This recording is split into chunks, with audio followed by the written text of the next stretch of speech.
Yes, we are live now. So, good evening and a very happy Women's Day to all of our viewers. I am Dr. Adit Mathur, the Head of Clinical Services here at MeraDoc. MeraDoc is an integrated healthcare platform with a general physician taking care of your family at its core. We strive to create an ecosystem that promotes good health at an individual level, a family level, and for the whole community. So, we welcome you to another interactive webinar as part of our series on guides to good health. The World Health Organization defines health as a state of complete physical, mental, and social well-being, and not merely the absence of a disease. As a society, we have always focused primarily on the physical health and treated the mental health aspect as a taboo subject, which is often neglected. The recent COVID-19 pandemic has brought mental health and emotional wellness to the forefront, and we have seen a shift in perception of mental health towards the right direction.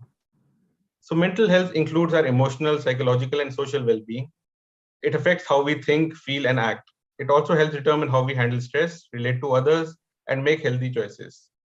It is important at every stage of life, from childhood through adolescence and then adulthood. Although the terms are used interchangeably, poor mental health and mental illness are not the same. A person can experience poor mental health and not be diagnosed with a mental illness. Likewise, a person diagnosed with a mental illness can experience periods of physical, mental, and social well-being.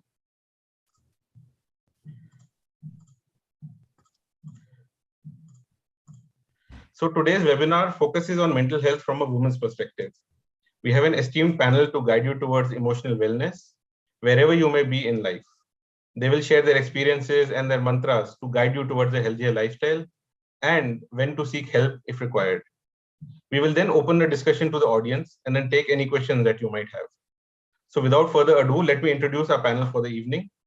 First, we have Dr. Manushree Gupta, who is currently Associate Professor in the Department of Psychiatry, Vardhaman Mahavir Medical College and Substitute Hospital. He was formerly faculty at GB Pant Institute of Medical Education and Maulana Azad Medical College.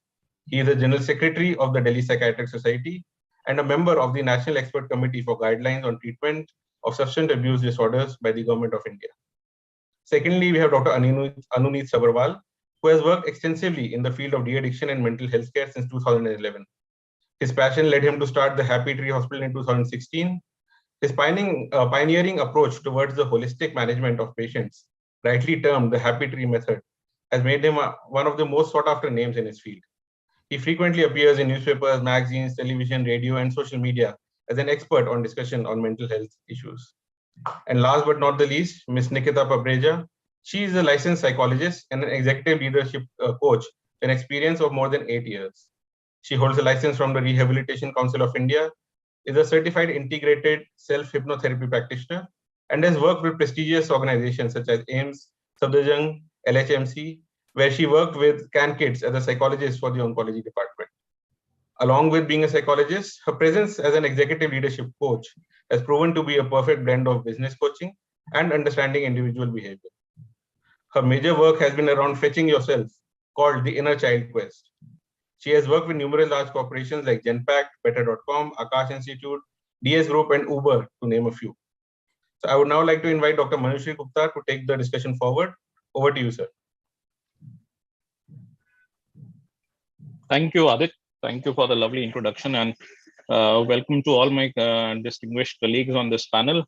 So we hope to have a lively discussion on Women's Mental Health Day. And first of all, I'd like to congratulate all the women and all the attendees who have joined this webinar today. A very happy Women's Health Day. Happy Women's Day. And we'll be talking about health, of course. So I'll be sharing my presentation. Just give me 5 seconds.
Yeah.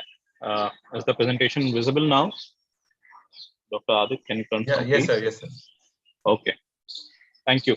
So we are talking about women's mental health on a very important day, and I'm glad that MeraDoc has chosen such an important topic for discussion today. And I hope that by the end of this webinar, we'll have a lot of stimulation and food for thought as to how we can promote women's mental health.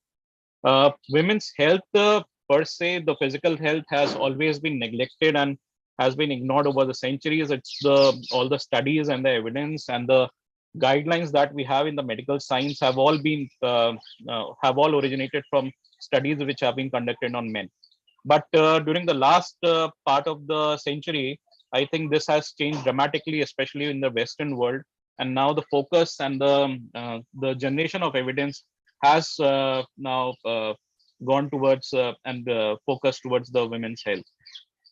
Women's mental health has a direct impact on the physical health as well. For example, if somebody is suffering from depression or an anxiety disorder, she would have an increased risk of diabetes or high heart disease or hypertension. And with this, these risk factors have not been in the focus or spotlight for a very long time. Now, I'll be taking you through the whole spectrum of mental health issues that a woman might face during her lifetime, starting especially from the adolescent, the onset of puberty, to the pregnancy related complications, and thereafter the menopausal related complications. So I hope that all of you will appreciate that there are significant biological and societal differences between how men and women behave, and that results in differences in how disorders or mental health issues crop up in men and women. So there are four times and four periods of vulnerability in a woman's lifespan. One is the onset of puberty or the onset of menstruation at around 11 to 13 years in young girls. Then pregnancy is a significant step in any woman's life, and where she undergoes uh, significant physical and psychological changes. Then the period immediate after pregnancy is riddled with a lot of mental health issues, and thereafter, at the end of her menstruation, when the menstruation ceases to happen, the menopausal period. So we'll be discussing all four of them. So first of all, the time of puberty and adolescence.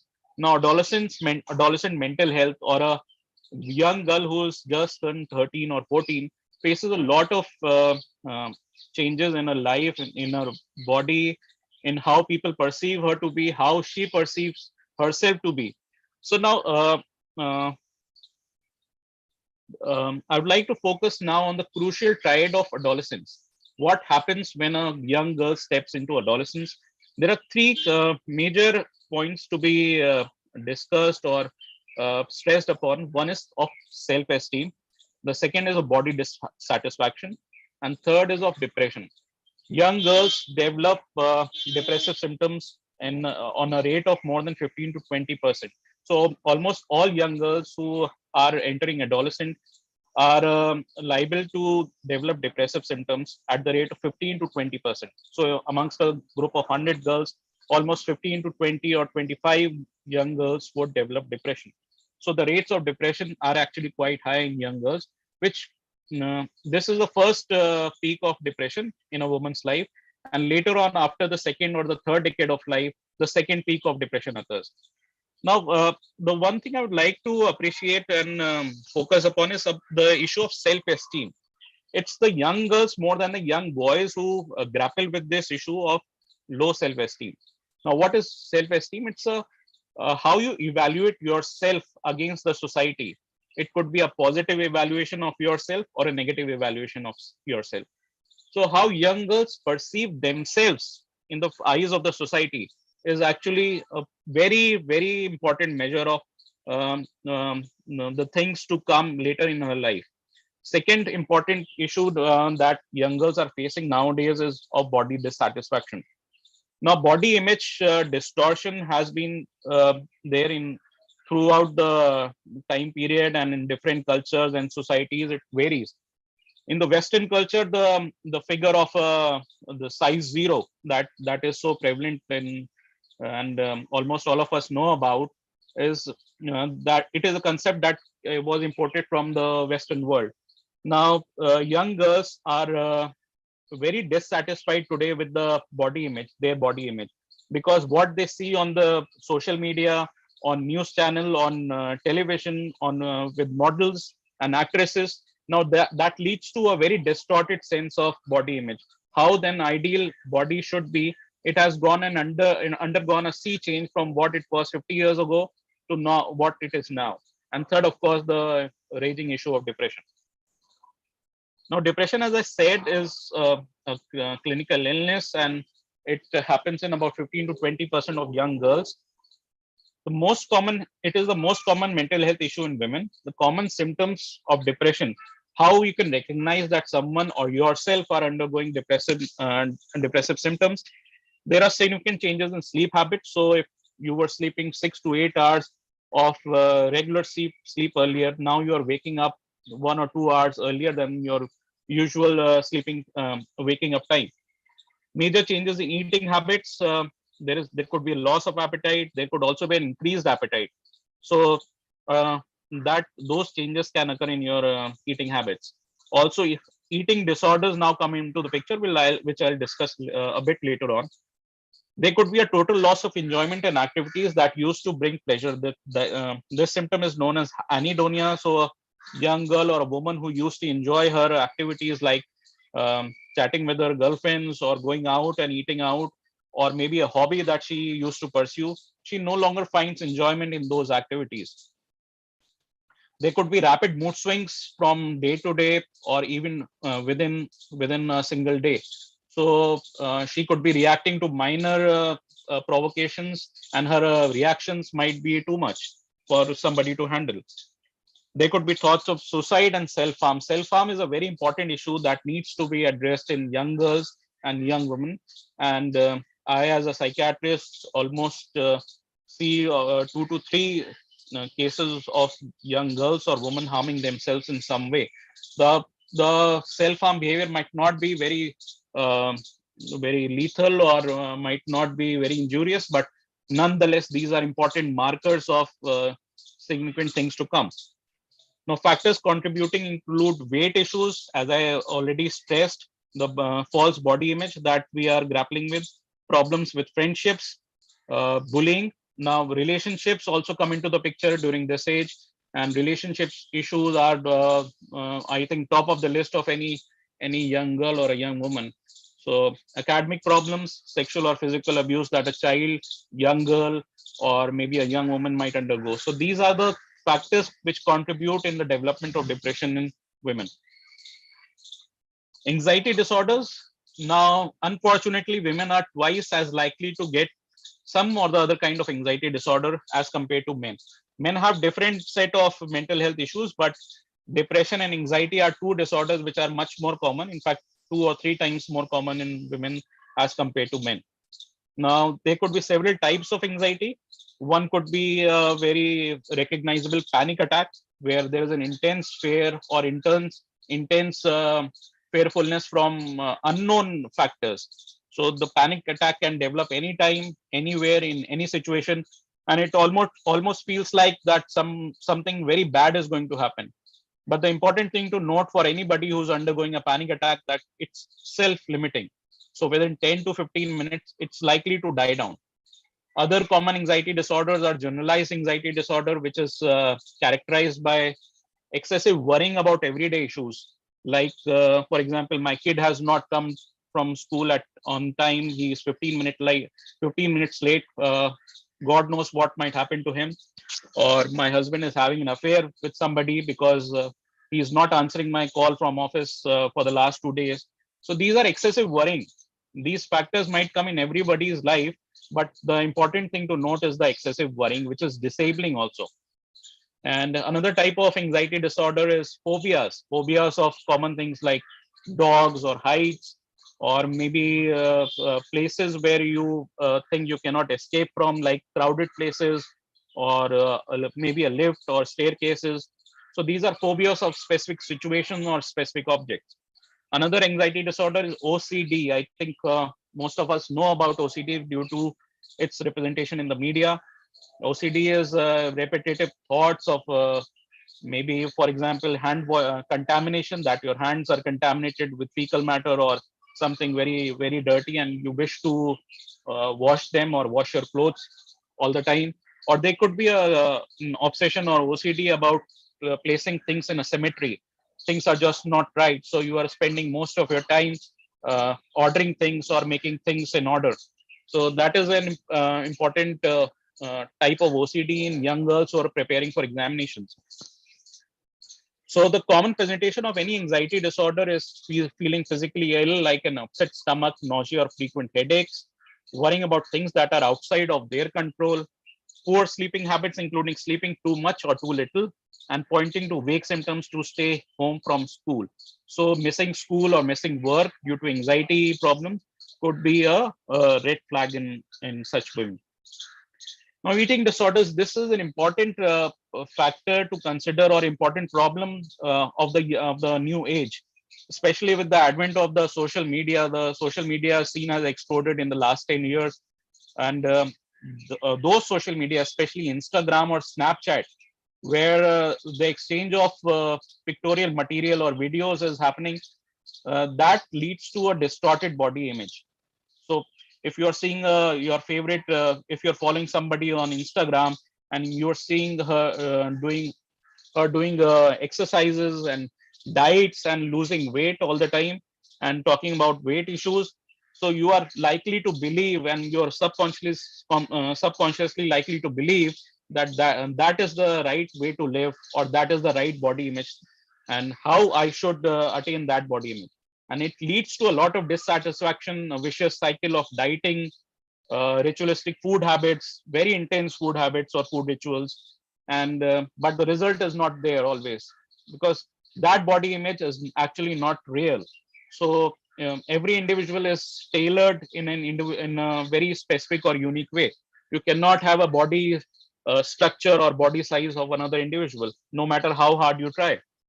So eating disorders like anorexia nervosa, bulimia nervosa, or binge eating disorders. These are the three major type of eating disorders: anorexia nervosa, bulimia nervosa, and binge eating disorder. Of these, anorexia is the most harmful one, because it leads to a almost persistent dissatisfaction with the body weight, and which causes the young girl to diet excessively and avoid food, avoid all kinds of food. I have had patients who have lost 30 to 40 kgs from down from 60 kg in the last 1 year. And the girl is almost unrecognizable now when she presents to the OPD or the presents to the doctor. And losing so much weight and having the dietary practices that one is following can be harmful to the metabolism of the body. The majority of the individuals with anorexia and bulimia are teenage girls and young women.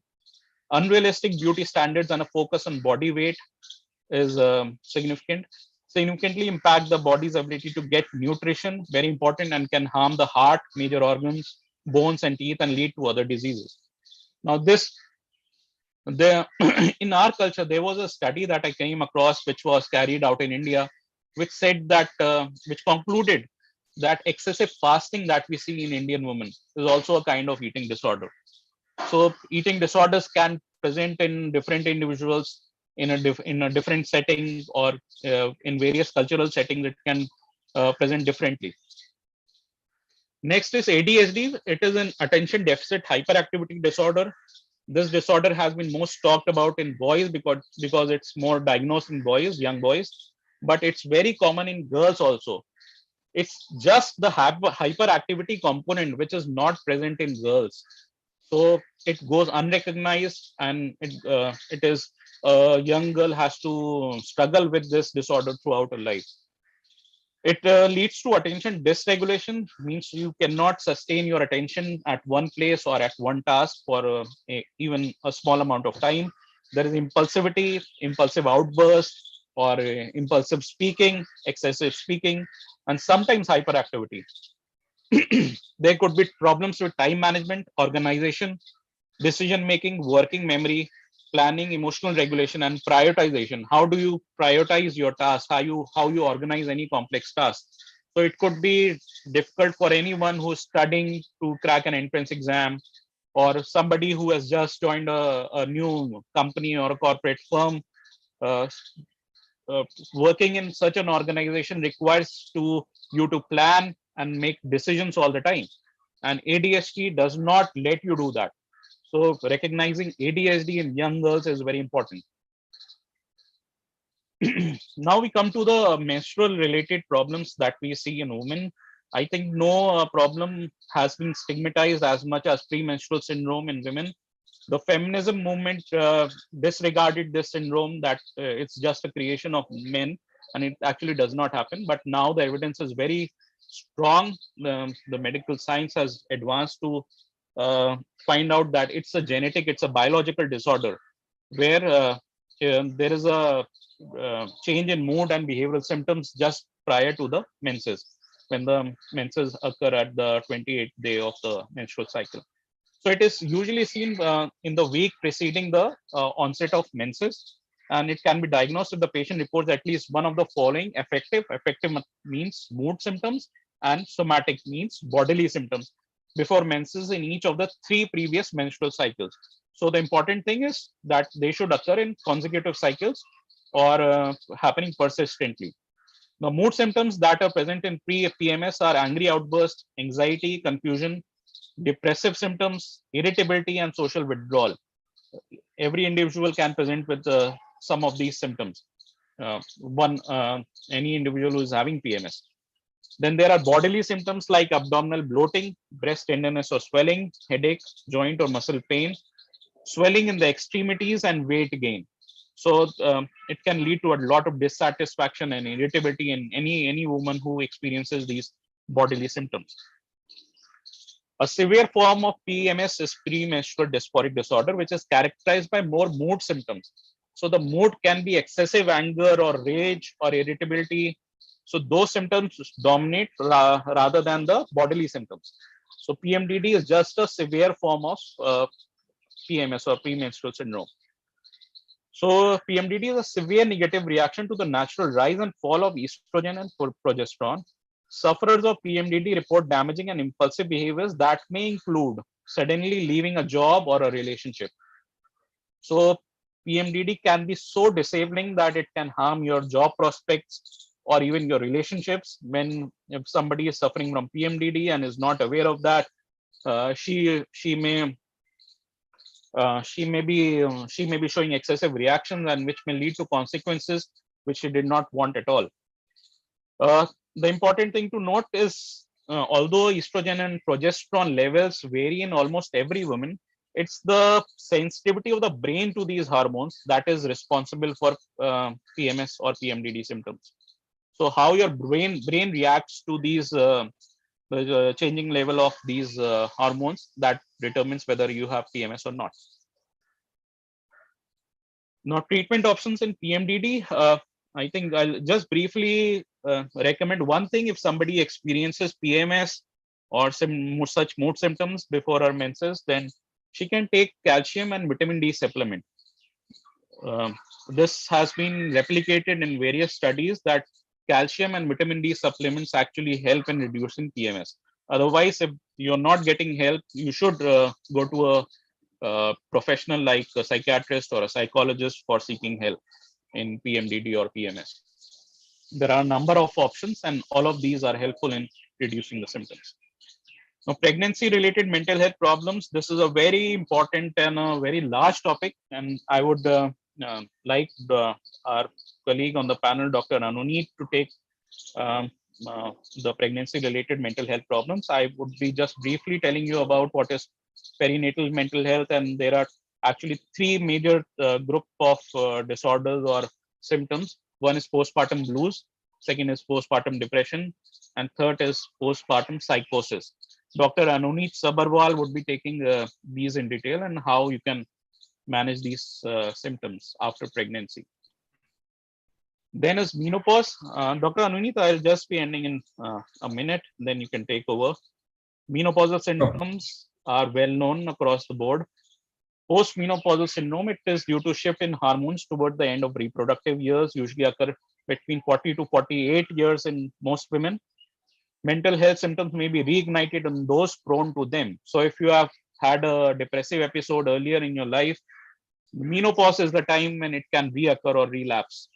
Other midlife stressors are also present in this time, like caring for both children and parents. It's actually a midlife crisis of the women. So while she is undergoing menopause, the added responsibility of caring for old parents as well as children who are growing up and are in very crucial stage of their careers. So post-menopausal syndrome can be characterized by mood symptoms like anxiety, depression, hot flashes, and excessive sweating, sleep disruptions, and decreased sexual desire, of course. Then there could be changes in the urinary tract or even the urogenital system, like vaginal dryness or itching. Urinary frequency might increase, but there is hope at the end of the tunnel that post-menopausal syndrome can now be treated quite quite successfully. So the women do not have to lose heart here that you'd be soon turning 45 and have to grapple with post-menopausal syndrome. Now, some disorders which are common to both men and women, but in these disorders present differently in women, like for example, substance use disorders. Now, substance use meaning taking of any drugs or alcohol or any other banned substances. So, the important thing to consider here is women actually have a more chance if they start taking alcohol or maybe weed or even smoking, that they would be going dependent on it. Men get dependent later on. It's due to the biology. It's the how you metabolize alcohol that is different in men and women, that women have much more toxic effects of alcohol as compared to men. Men can tolerate a much larger quantity of alcohol because of an enzyme that is present in the liver, which is actually not present in sufficient quantities in women's liver. So uh, we see more toxic effects of alcohol and other drugs in women. Then to end the disorders, I would like to just stress upon the gender stereotyping performance. I think most of you have been women who have been working somewhere, or career women who are working in a corporate setup or maybe self-employed. So gender stereotyping, especially in areas which are dominated by males. For example, a woman who is going to uh, become an IPS officer, or going to be a police officer, or maybe in the army, or joining an engineering division, or maybe a corporate firm where there are more men, much more men than women. They react differently to the situations. They have to actually struggle with the gender stereotypes that is prevalent in the organization, and also have to perform up to the level that is expected of them. So she may be unable to fully attend to tasks because part of her brain is occupied with monitoring her performance and social acceptance. So the brain capacity is limited. If you focus your energies towards fulfilling your gender roles and gaining social acceptance in an organization, your efficiency goes down. So the women have to struggle with the gender stereotyping, and fortunately or unfortunately, men do not have to struggle so much regarding gender stereotypes. A woman may work harder to compensate for these cognitive and emotional demands, but can burn out. A woman may also feel pressure to underperform in order to conform with others' genders expectations. So, a woman who is actually a torch bearer or scorching the corporate ladder and going to the top is is uh, is the also the object of envy of her colleagues, male colleagues as well as female colleagues, and she has to sometimes underperform to gain social acceptance.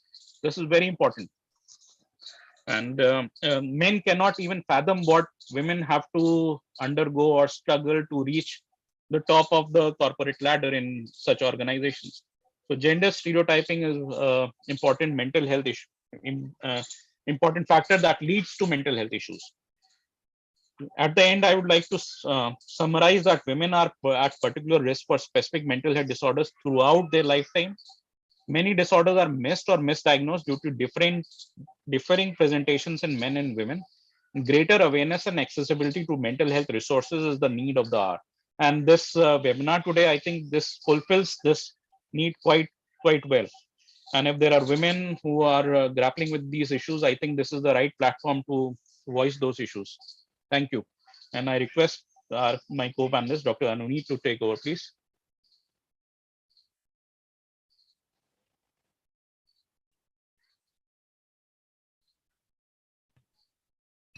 Thank you, Dr. Manushree. That was a lovely talk by you. So basically, I'm going to be talking about issues during pregnancy, right?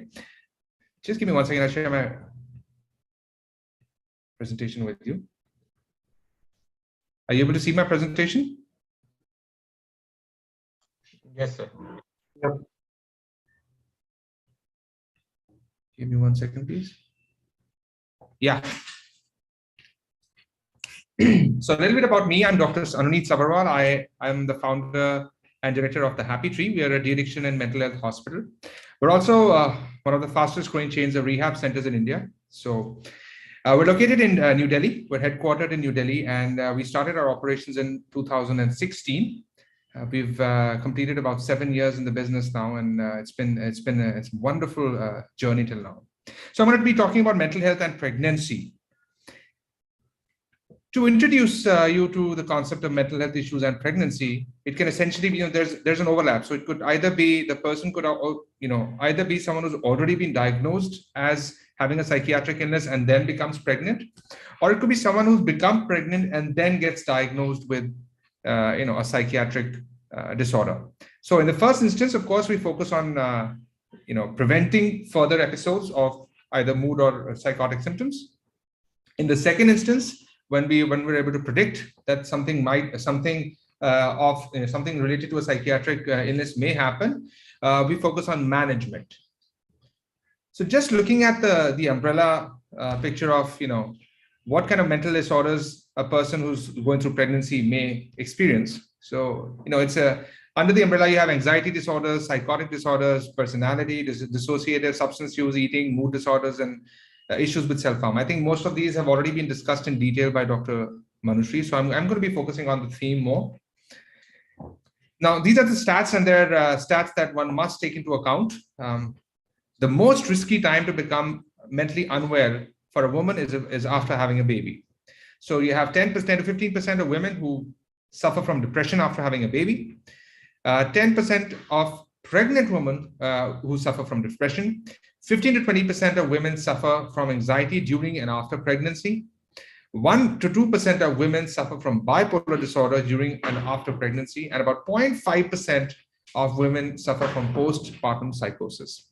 So you've already been we already know about depression and anxiety, what they are.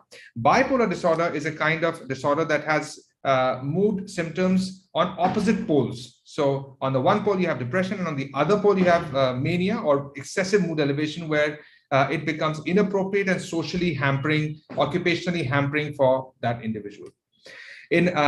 To put it very simply, a psychotic episode is one where you simply lose touch with what reality is. And that's about 0.5% of women who suffer from postpartum psychosis, or psychosis that happens after having a baby. So if we were to look at postpartum depression and why that happens, and look the contextual factors in India, the first and foremost thing that India is still struggling to come to terms with is the stigma and unhappiness over having a female child. Now, infanticide is a big problem in India, and unfortunately, because of this cultural grooming, a lot of women are become extremely unhappy, and they have extreme anxiety over bearing and producing a female child. Then, of course, there could be oppressive relationships with their in-laws or the partner. This has certainly improved in the last 2 decades, but it is still a major issue. Of course, women who are not working have a lot of issues with the lack of having control over the financial decisions and family planning. And this is my take on what a contextual factor that may be affecting a person's mood is, of course, rape within marriage, which is actually legal in India. There are conflicting views on whether it should be. So intimate partner violence and non-consensual sex within marriage. So, what are the signs, signs and triggers of pregnancy and depression? So women are 2 times more likely than men to suffer from depression. That's one of the most important statistics that we must know. The signs and symptoms, we've already been talking about them, but when we refer to pregnancy, they're essentially centered around having a child and how to deal with having a child. Essentially, the theme is very specific to having a child and having to deal with them, right? The other symptoms, signs and symptoms of depression are, persistent sadness, difficulty concentrating, loss of interest, etc., etc. Now, the triggers, we've already talked about the contextual factors. So, of course, there could be other possible triggers as well. So, young pregnancy, this is a particular problem in USA where teen pregnancy has been at a historic high. There could be other issues now as in India, as people have become more developed, more educated, people have started marrying late. So infertility has become a major problem with us, right? Now, the other thing is with the cultural shift in India as well, we've switched from joint families to nuclear families. And so life has certainly become a lot more lonely than it was 2-3 decades back. So that is another trigger that may affect, especially when you know that there's essentially just you who's taking care of the baby and very few people who are there to lend you support. Now, there's a marked distinction between what baby blues is and what postpartum depression is. So you must understand that even with depression, it can be either physiological, which means that you expect it as a normal human response, or it could be a pathological one, which is certainly part of a psychiatric illness. So baby blues, or just feeling a little bit of sadness and feeling low, that happens in up to 80% of new mothers. And so if you're feeling sad, you're not alone. There's a lot more women who are feeling low and sad and anxious about what's to come. Generally with baby blues, however, the symptoms will not exceed 2 weeks. They'll come for a couple of weeks. You cry a bit, you'll have mood swings, anxiety, etc. But they generally resolve within 2 to 4 weeks. When we talk about postpartum depression, that is a much, much more pathological, serious condition where symptoms can begin immediately, but they can continue up to 1 year of having had the child. So symptoms we've already discussed. Of course, this postpartum depression needs to be treated, otherwise it doesn't go away. Baby blues resolves on its own, right? And when we talk about anxiety, there's of course the general symptoms of anxiety are common. They're also experienced during pregnancy. So you can have shaking, sweating, cold chills, headaches, nausea, dizziness, restless chest pain, bloating, feeling like you've lost your memory, stabbing pains in your chest, weakness in your limbs, feeling of fatigue all day long. When you start urinating, very frequently, etc., etc. So these are all symptoms of anxiety that one may experience when having, a postpartum anxiety episode. So generally in the perinatal period, this is a very basic classification of what a person may go through. So one's generalized anxiety disorder, which basically means that the anxiety is all day, all the time, paralyzing, right? Panic disorder is what the word basically means. You have panic attacks, that is pangs of anxiety that become uncontrollable, and they really, take you to task. Phobias, well, some people develop an unnatural fear of something which does not generally elicit, a phobic response. And OCD is, your thoughts which are completely dominating your life. You're not able to get away from them, and you have to perform certain rituals to get to deal with them. And postpartum post-traumatic stress disorder, which basically means if you've gone through a trauma, it could be, a stillbirth, it could be being reprimanded by the in-laws for bearing a girl, etc., etc. So these are all post-traumatic, stress disorder symptoms that may happen postpartum.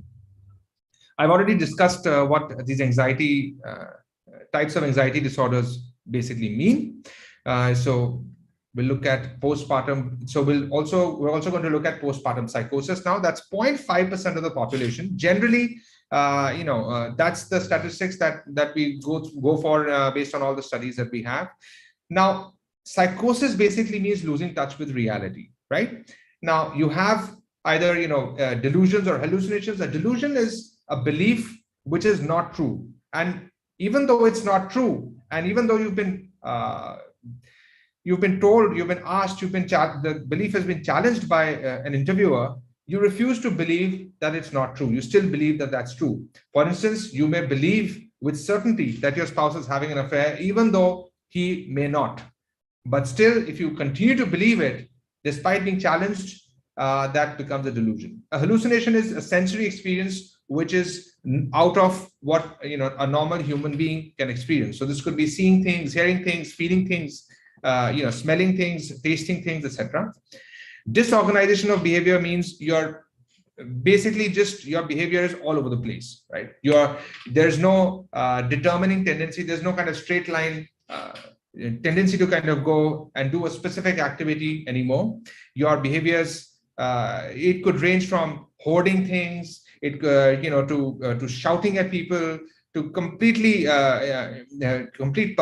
being completely perplexed, etc. Right? And low insight is basically you having knowledge that you have an issue that you're dealing with. For instance, if you have, let's say, cancer, you know you have cancer and you know what to do about it.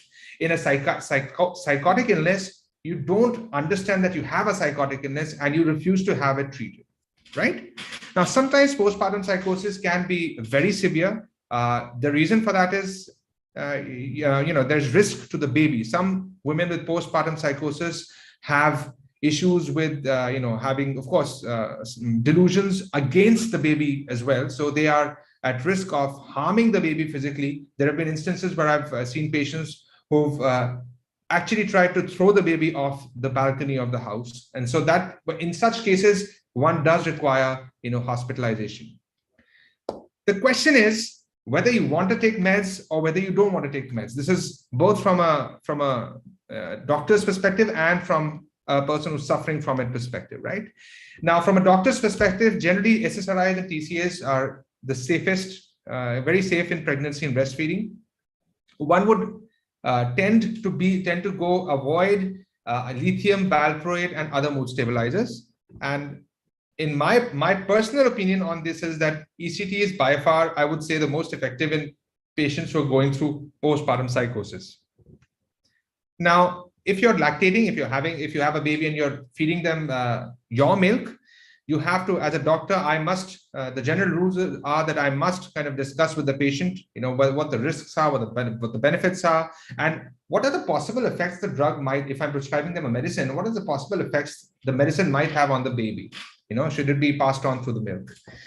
However, in my practice, I always go for the non-pharmacological interventions first, unless it is extremely severe. And the reason for that is I'm a very strong believer that counseling or psychotherapy really works. My other very strong belief is that breastfeeding is one should never discourage breastfeeding. Top feeding is a very easy, convenient option, but breastfeeding is the best for any baby. So as far as medications are concerned, if the person has already been on psychiatric medications, the ideal way is to basically stop all meds and go for just one medication, go for the minimum dose of that one medication, whether that's an antipsychotic or an antidepressant, switch to one and just stay with the lowest possible dose. And one must also understand that if you have a pattern of kind of lactating and you have a pattern of when you're going to feed your baby, it's always best to take your medicine 8 hours before you take out your milk the next time, and then express a few drops, a few ml of milk, so that the exposure of the baby to that medication is minimal, right? Most importantly, physical self-care is very, very effective, and I very strongly recommend it. So exercise, do yoga if you can, eat healthy, don't drink alcohol, I'd say, but if you must, drink your alcohol in moderation. Don't skip your multivitamins, don't skip your appointments with your gynecologist. And sexual behavior should be regular and as per your health at that particular point in time, right? As far as mental health care is concerned, well, you must understand, you must learn to switch off once in a while. Sometimes get in your own bubble, take a nap. Sometimes just go outside, smell the roses, see a movie, call a friend, talk to someone, talk to your near and dear ones, and just relax. So that's about it from my side. I think I'll hand it over to the moderators for the next segment. Thank you, Dr. Anuneet. So next up, Nikita, please. Yes, thank you. Thank you, Dr. Adit, for such a wonderful introduction. Thank you, Dr. Anuneet, for explaining the life of how a woman is in terms of pregnancy, postpartum. Thank you. Thank you for all of that. Thank you, Dr. Manushree, for sharing about women's mental health during a lifetime.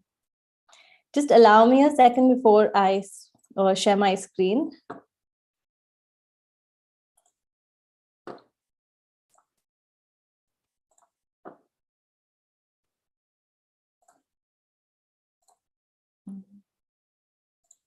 Just a second. Okay, some technical glitch here. It's not coming.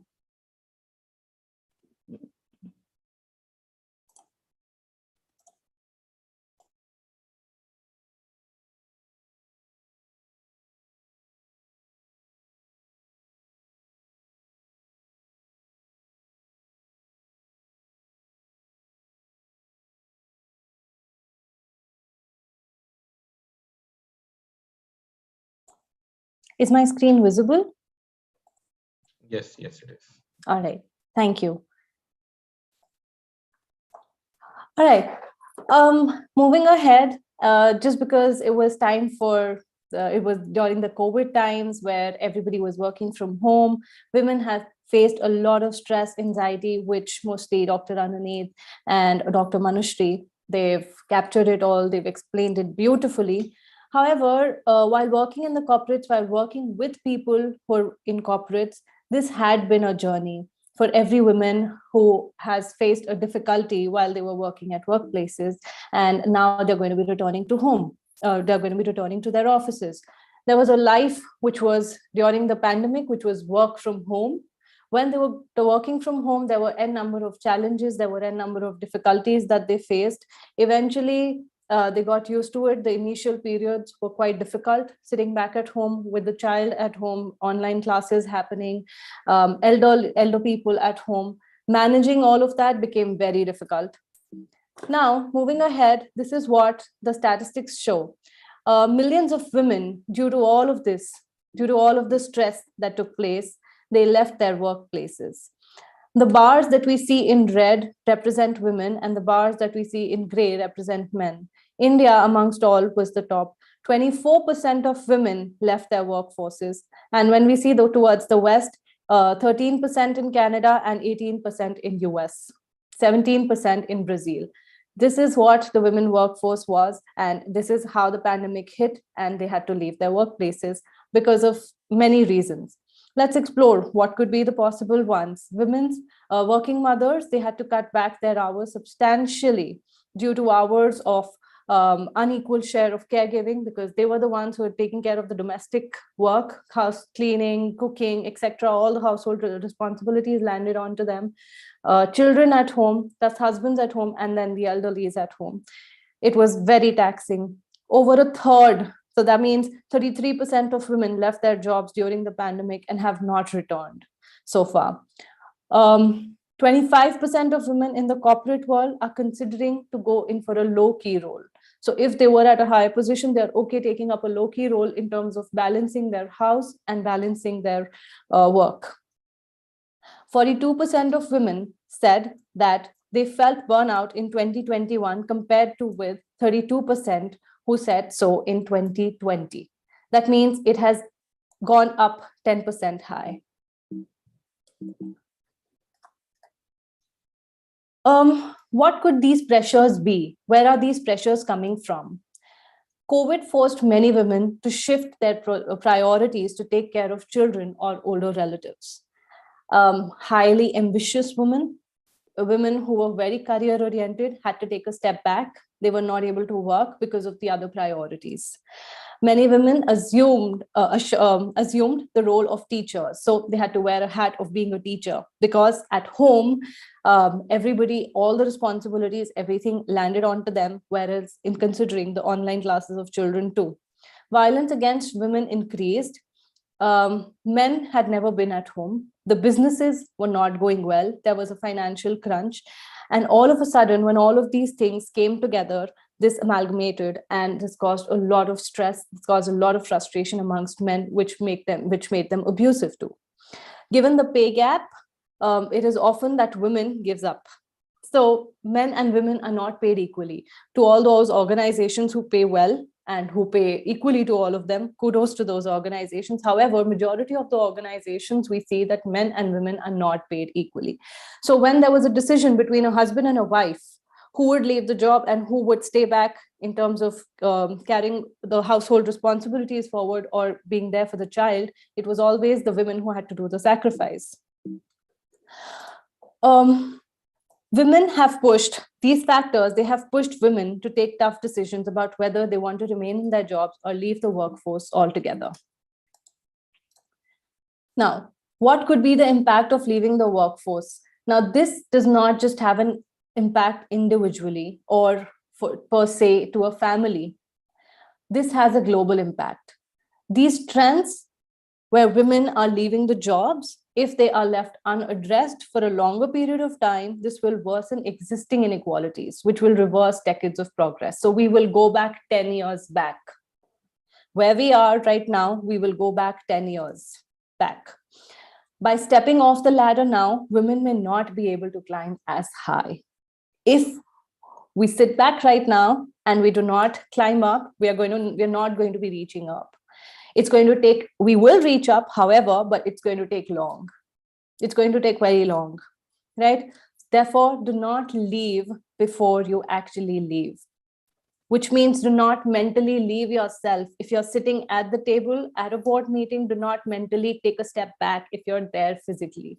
Be there, be present.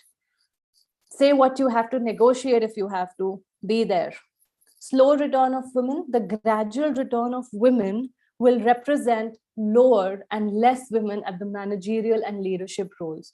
Already we have a very few people, very few women at the leadership roles, and this trend will affect it more. The global GDP growth could be $1 trillion lower. Again, I'd repeat that. The global GDP growth could be $1 trillion lower in 2030 than it would be if women's unemployment simply tracked that of men in each sector. According to McKinsey and Oxford Economics, estimate that employment for women may not recover pre-pandemic until 2024. Now, what does the return to work look like? 29% of women, they feel that they would never return to work as far as the survey went in November 2021. Analyzing various surveys conducted with women and employees, some factors can spark women's interest in returning to work. However, there are a few reasons that women would be interested to get back to work. These are some motivations that we could do. So all of those here who have been in organizations, who've been in corporates or who run organizations, these are certain things that could be kept in mind or could be implemented to help the women force back. Flexible working hours, remote working opportunities, just to let them get back to the normal routine, because these 2 years have been a lot. There have been a lot of changes, there have been a lot of things that have gone in terms of their families, in terms of them. So all of that needs to get adjusted. Better pay and benefits, of course, that is what motivates everybody. Career progression opportunities, if there would have been women who've not been promoted since a very long time or their promotion has been pending, do that. If they deserve it, do that. Upskilling opportunities, training, coaching, courses, anything that helps them to get up the ladder, this is the time to promote. Affordable and accessible childcare. This is the far most important thing. If their family has been taken care of, if their child is being taken care of, they'll be more than happy to get on and do all the work that their heart desires to do. Then the transition from new normal to business as usual isn't going to be a walk in the park.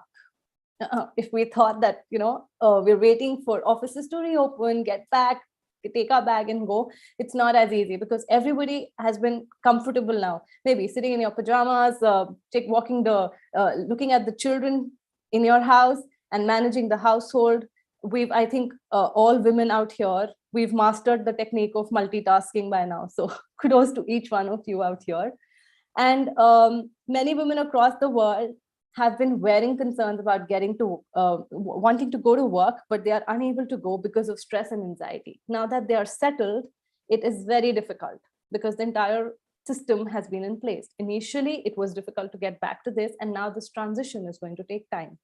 There are an n number of reasons for this transition or this anxiety or the stress that these women are facing. Men too are facing all of this. However, when we're talking about women, we are stressing here more in terms of how, because there is a lot attached to them, their personal life and their professional life, because everything goes along. Concern about their own physical safety due to COVID. What if I go out and catch COVID? Risk of transmitting COVID to unvaccinated children and loved ones. If I go out, when I come back home, maybe my child gets it, or maybe elders in my family would get it. What would I do now? What would I do then? That feeling of guilt, that fear of losing work-life balance, fear of having a schedule again. Now that everything was going late working hours or early working hours, work being delayed, everything was just at its own pace, getting back to the schedule again. Fear of reduced autonomy and less supportive environments, leaving kids at home. Now, this is what has given rise to another thing called re-entry anxiety. When we're talking about re-entry anxiety, this is what is being commonly spoken about nowadays, where women and others too are feeling stress of getting back to work because they've not met people since a very long time. Opening up, meeting people, going to these social gatherings has become very difficult. And to cope up with this will take a lot of time. And we should partner together. We should help each other. However, all of these were insights as to what has been going around and what could be done. Now, helping you make the process easier, we have a toolkit for you. These are going to be tips, these are going to be techniques, these are going to be all of it that you would need to carry with yourself. If need be, make notes. I would really say make notes here because this is going to help you get back to work. And once you're there, you will remember all of these things because this is what you would need. Right now, we might not feel that there is a sense of anxiety, but once we start walking out, we will have one part of our mind at home thinking about whatever is happening behind, and then one part in office, right? And then that anxiety, that fear, that uncomfortable feeling of what needs to be done and how we're supposed to get over that. Getting on to the toolkit, what is it that we can do to make it easier for us? What are the strategies that probably we can implement to make it easier? Strengths. Nobody has taken your strengths away. Hear me out, you women all out there. Nobody has taken your strengths away. Okay, COVID came in, it impacted, it did, but your career experience remains with you. So get back whatever you thought you were not able to, pick that up again and do it. That is the vital part of your personality. That is what defines who you are. Self-confidence. Carry a positive mindset. Carry an absolutely positive mindset to reconnect with your professional self. Maybe go through those pictures back again, go through those memories back again of being in office, thinking about how things are, only if you choose to. And if you think that this is how it is, it's always going to be a hybrid model where once or twice you might have to go to work, but then too, you'll have to carry yourself up, right? Or make it a journey for yourself. Use positive affirmations. Positive affirmations are very useful in terms of everything that you do or anything that you do. Say good things about yourself. Say good things about the surroundings for yourself. Wardrobe makeover. Yes, that's the time. Maybe you can go for shopping. Get a sharp outfit for yourself. This will definitely make you feel more confident. This will make you feel better. This would make you want to go back to work because you would probably want to wear that dress that you bought and meet new people. I already there's a sense of happiness when I'm talking about all of this, right? Maybe we want to go there, but we're not thinking because we're just so comfortable. But this is who we are, right? This is what we need to do. Another part to this is a part of exposure therapy, which we usually do while treating anxiety. Exposure therapy has 4 aspects to this. It says in vivo exposure. imaginary exposure, virtual reality exposure, and graded exposure. So when we talk about these, we mean that in imaginary exposure, we are walking through scenarios and we get into those, we think about those. So we imagine. When we're talking about an imaginary scenario, we go back before we even launch it, before we even go to the main event. We think through and we go in our imagination. For example, in sports, many athletes actually use this technique. Whenever they have a big race, they have to run on the track, they imagine themselves. They imagine themselves running there and winning there. So this is what needs to be done, because that brings in a lot of positivity, that brings in a lot of self-confidence.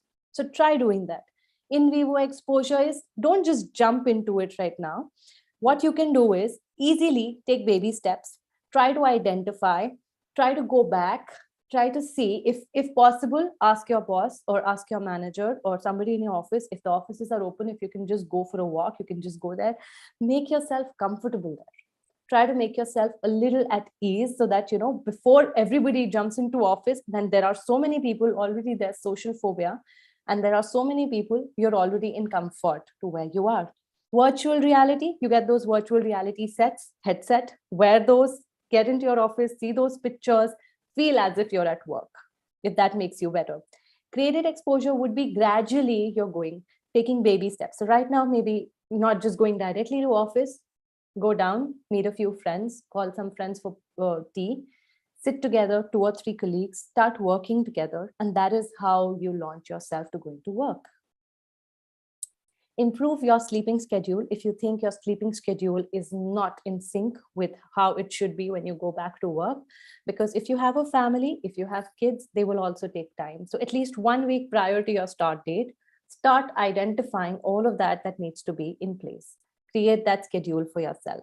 If you've been having late nights, try to reduce them. If you have kids, try to get them back on the same routine as yours.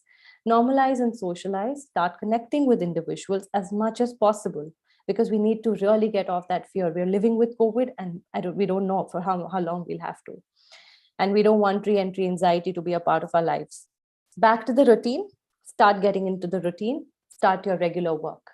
Journaling, this is one of the most powerful techniques, which helps you emotionally and physically. This is one of the most powerful techniques that many people use, many of my clients use, and they've said that their lives have changed. Do gratitude journaling. When I say that, be grateful for all that you have and all that you're going to be getting. As the more grateful you are, the more at ease you will be, because you're going to be identifying and writing it down for yourself. At least 5 to 10 points in a day, try to do that. That'll really help. And if you want to know more about it, definitely I'll be here to help you guide as to how you can do it. And it's going to be useful for each one of you. Ask for help. Last but not the least, if you think that all of these, whatever Dr. Anuneet spoke about, Dr. Manushree spoke about, all of these concepts are something that all these causes are something that you've been going through, then definitely do not hesitate to reach out for professional help. Don't come when it's too late, right?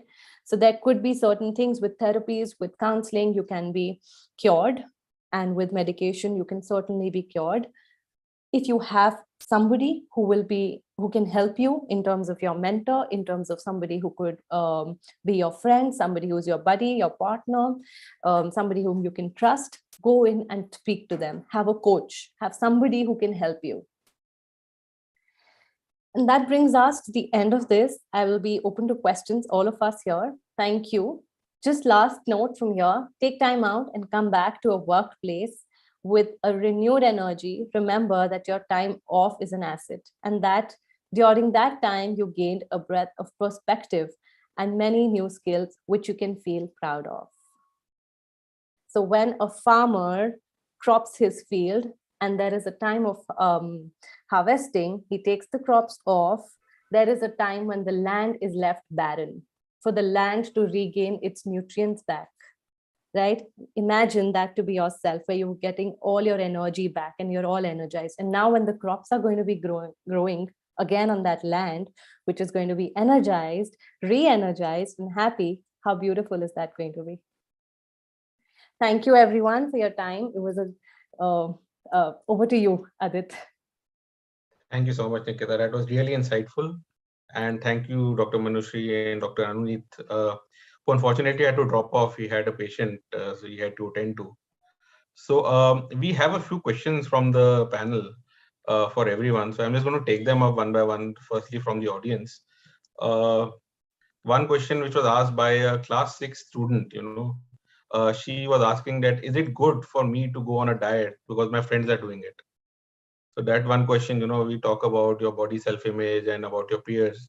So very pertinent question in today's day and age. So how do you feel about that? Dr. Manushree, if you can take that question. Yeah.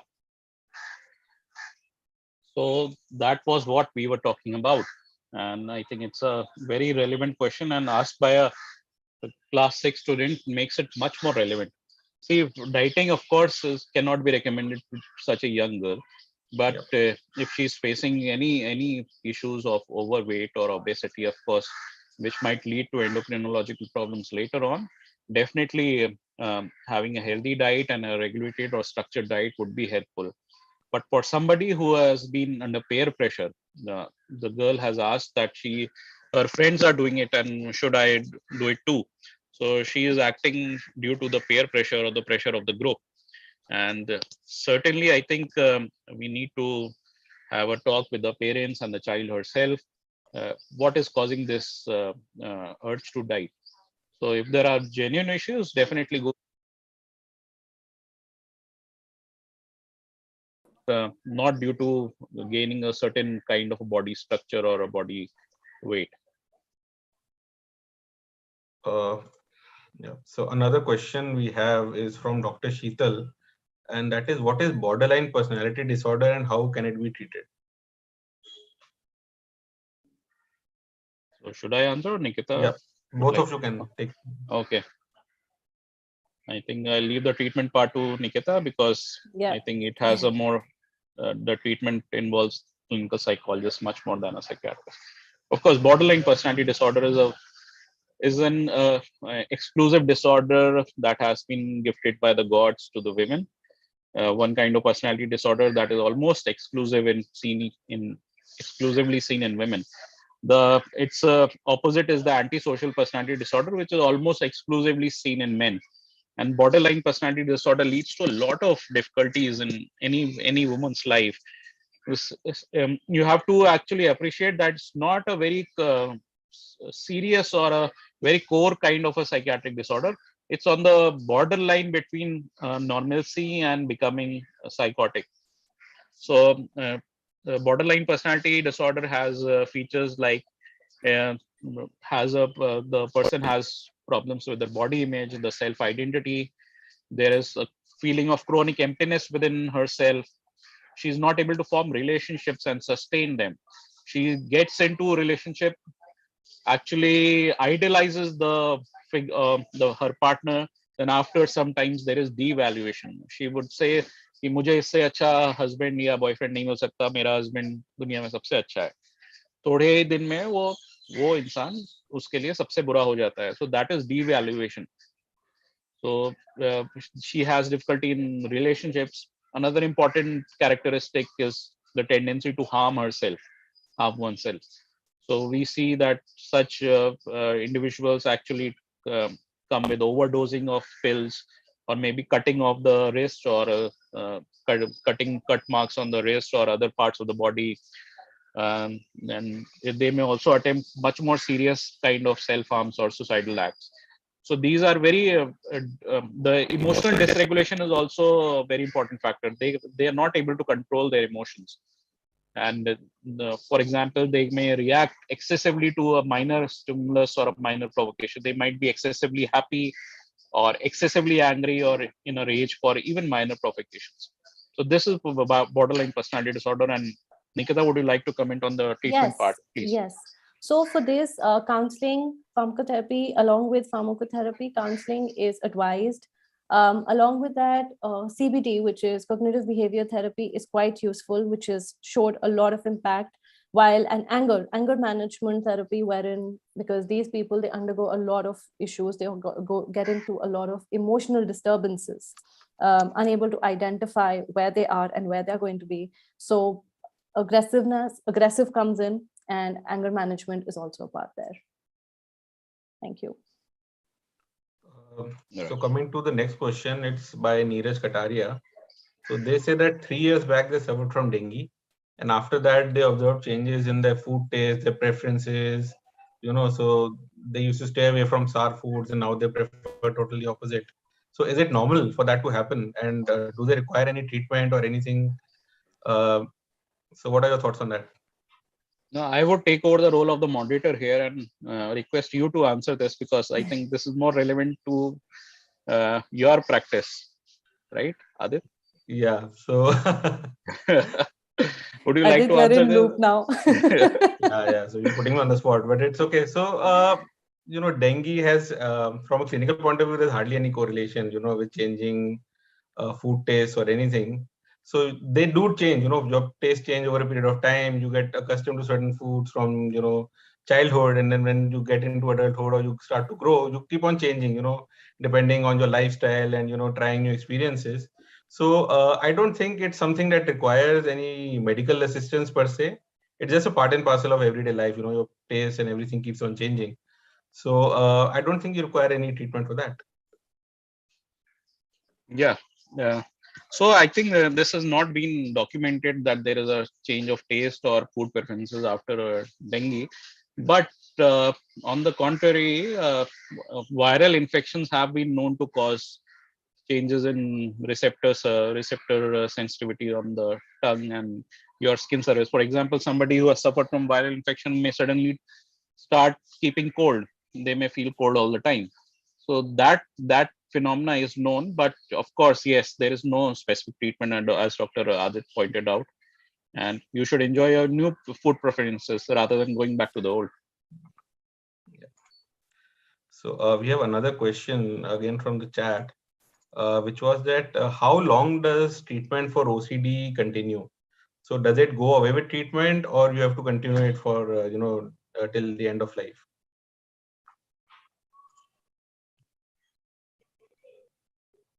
See, OCD is a very complicated and complex disorder to treat. It's one of the most difficult illnesses to treat. But of course, the treatment modalities have been known to be successful. 40 to 50% of all OCD cases undergo some kind of remission, or they are treatment responsive.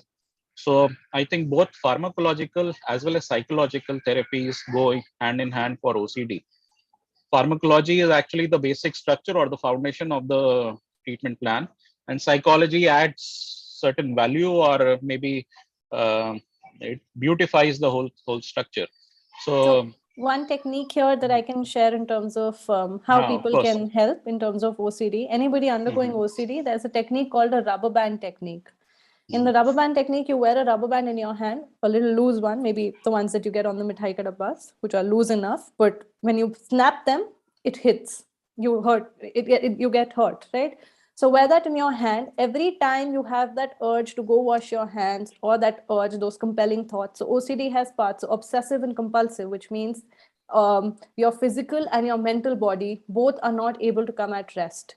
So either of those, when it happens, pair it up with the rubber band that you have in your hand. Every time you have that thought or that urge to go wash your hands or do something like maybe check the key, check whether the room is locked, check whether the car is locked, check whether the gas is off, all of this time when you have it, you've checked it once, good enough. You've checked it twice, good enough. However, if you keep on doing that repetitively, you will get a lot tired yourself, right? So this technique actually helps when you snap it, pair it with another thought.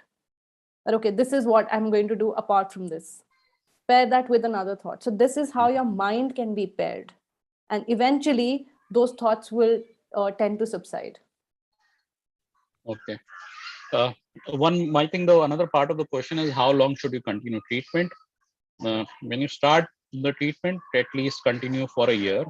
After at least 1 year, we evaluate what are the benefits and what is still lacking in the treatment. So 1 year is the cutoff time. If the OCD does not remit by then, Mostly the second step is 5 years, then maybe lifelong. So the first step is 1 year evaluation. We may stop the treatment after 1 year. We have another question from a student from DAV school. So Rupa, she says that whenever I'm sitting for puja, lunch or dinner, I start to visualize some, garbage piles that I've seen on the side of the road or something. So then I'm not able to eat anything. So every time I start to sit down to eat, I start visualizing those things. So what should I do? Nikita, maybe you'd like to answer this? No, I think you should answer this. This is going to be more in terms of psychiatry. Yeah, of course. See, these are obsessive imagery of images that you do not want to see, but still they are intruding in your thought process. So it's if this is causing you to not function adequately and it's interfering in your everyday life, of course, you may be diagnosed with the OCD. And for any OCD, the treatment is the same. You start with pharmacology, that is taking treatment from a psychiatrist along with consultation from a clinical psychologist who can show you the path to various therapies like CBT, cognitive behavioral therapy. She may try to modify your cognitions and how you react to them. So you can meet a clinical psychologist for the same. And if you wish to start pharmacotherapy, you can, on drugs, you may meet a psychiatrist. So the treatment of all OCDs is the same. We cannot give you a POP treatment right now. You should consult your psychiatrist or a psychologist for a comprehensive treatment for the same, because it will get worse if you do not treat it right now. Okay, that is for sure.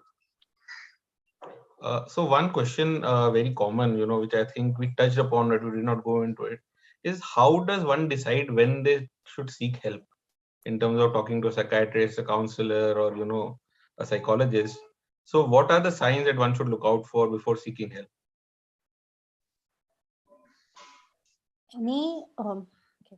Any disorder becomes a disorder when it starts affecting the normal functioning of your life. Right? There are degrees, there are varies that, there are levels. Nobody, according to psychology, is normal. So anybody who thinks I'm normal and perfect, that's a disorder, right? So nobody, according to psychology, is normal. There are degrees and it varies for every individual.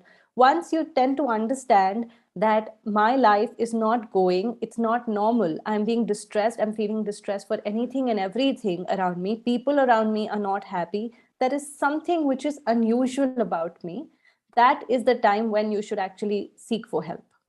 It's not just psychologist or psychiatrist. Go to a friend, go to somebody, not just rely on Google or your researchers, because your researchers can mislead you too. Because what you're going to be researching might not be the correct terminology that you're supposed to research upon. Meet your friend, meet somebody whom you can trust, meet a coach if that is something that helps you. Then go on to meeting somebody in terms of a psychologist, a psychiatrist, somebody who can help you once you know that this is not being addressed. So one final question.